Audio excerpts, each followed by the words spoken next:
আসুক, কোনো কিছুকেই আল্লাহ তাআলা ছাড়া কাউকে পরোয়া করব না ইনশাআল্লাহ।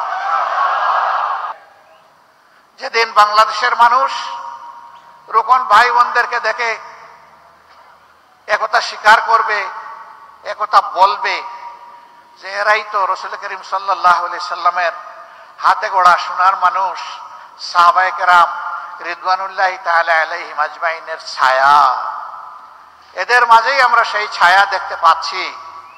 ইনশাআল্লাহ সেই দিনই আল্লাহ তাআলার পক্ষ থেকে বিজয়ের আসল সুসংবাদ এই জমিনের মানুষ পাবে ইনশাআল্লাহ।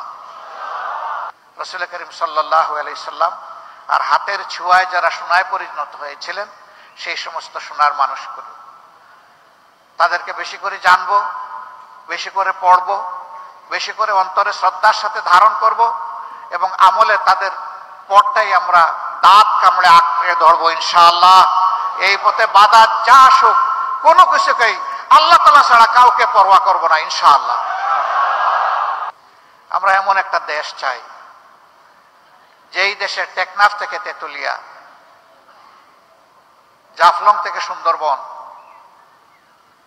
আমার দেশের একজন মা, একজন সহদরা বোন, একজন ঔরসজাত মেয়ে একাকী রাস্তা অতিক্রম করবে, কিন্তু কোনো জালিমের চক্ষু তার দিকে তুলে তাকানোর সাহস পাবে না।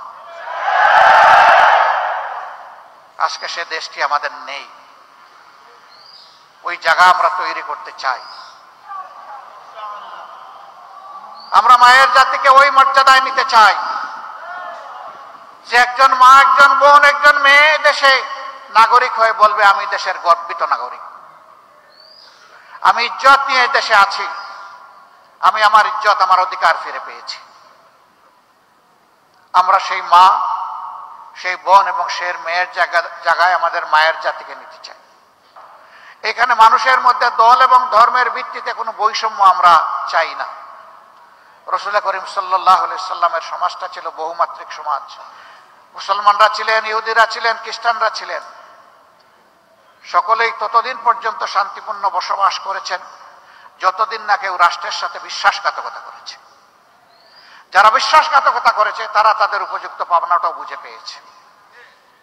রাষ্ট্র সবার, এই জন্য রাষ্ট্রের শৃঙ্খলা, নিরাপত্তা, শান্তি, সৌন্দর্য রক্ষা করার দায়িত্ব সবার। যারা এই দায়িত্ব নিবে তারাই রাষ্ট্রের যথাযথ বৈধ মর্যাদাবান নাগরিক হিসাবেই তারা স্বীকৃত হবে এবং তাদের অধিকারে কোনো তারতম্য হবে না। আমরা বলি এই দেশে আমরা কোনো মেজরিটি মাইনরিটি মানি না। এই দেশে যারাই পয়দা হয়েছে, ধর্ম কারো উপর তার দ্বীনি অবস্থা চাপিয়ে দিতে চায় না। আমাদের কোনো অধিকার নাই, আল্লাহ আমাদেরকে এই অধিকার দেন নাই। লা ইকরাহা ফিদ্দীন, দিন নিয়ে বাড়াবাড়ি চলবে না, দিন অন্তরের ব্যাপার। আবু জাহাল ইবনে ইকরামা বাবার মতোই দুর্দর্শ শত্রু ছিলেন ইসলামের, আল্লাহ রসুলের। তিনি মক্কা বিজয়ের ক্ষণে পালিয়ে গিয়েছিলেন আত্মরক্ষার জন্য ইয়ামানে। তিনি জানতেন যত সব মন্দ কাজ তার দ্বারা হয়েছে তার পরিণতি হচ্ছে নির্ঘাত মৃত্যু। এই জন্য মৃত্যু থেকে বাঁচার জন্যই তিনি পালিয়ে গিয়েছিলেন। আজকেও যারা অপকর্ম করেছে তারা ওই কারণেই দেশ থেকে পালায়। আল্লাহ সবচেয়ে বেশি জানেন, তারপরে তারা জানে তারা এই জাতির উপর কি করেছে। আলিম উলামাকে বেইজ্জত করেছে, রাজনৈতিক দলগুলোকে বেইজ্জত করেছে, ছাত্রদেরকে বেইজ্জত করেছে, ছাত্রীদেরকে বেইজ্জত করেছে, তারা দরাকে সরাগিয়ান করেছে।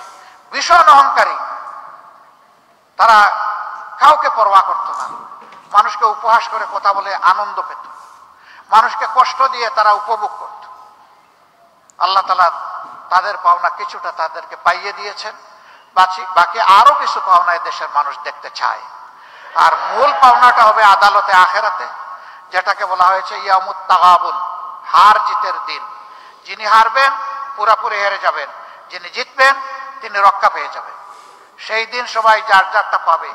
আমরাও যদি অনুরূপ কোনো অপকর্ম করি, অন্যায় করি, অপরাধ করি, আমাদেরকে প্রস্তুত থাকতে হবে ওই পাওনা পাওয়ার জন্য।